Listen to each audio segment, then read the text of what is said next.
এয়া দেখিছেনে আজি বতৰটো কিমান ধুনীয়া ফৰকাল হৈ আছে।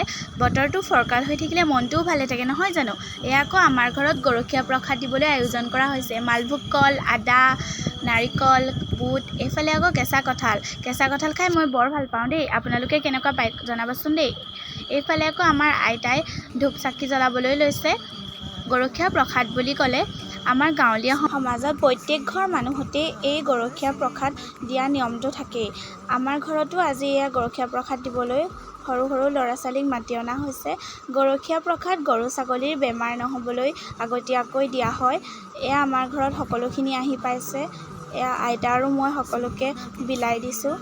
এয়া দেখিছেনে সৰু সৰু ল'ৰা ছোৱালীবোৰক এয়া সকলোকে দি মেলি হৈ গ'ল। প্ৰসাদ খাবলৈ বুলি বহিলোঁ। এয়া আমাৰ হৈছে ঘৰৰ ওচৰৰ অকণমানি এজনী, তাই হেনো মোৰ ব্লগত ওলায়। শেষত তামোলখন লৈ আজিৰ ভিডিঅ' ইমানতে সামৰিছোঁ। Bye bye.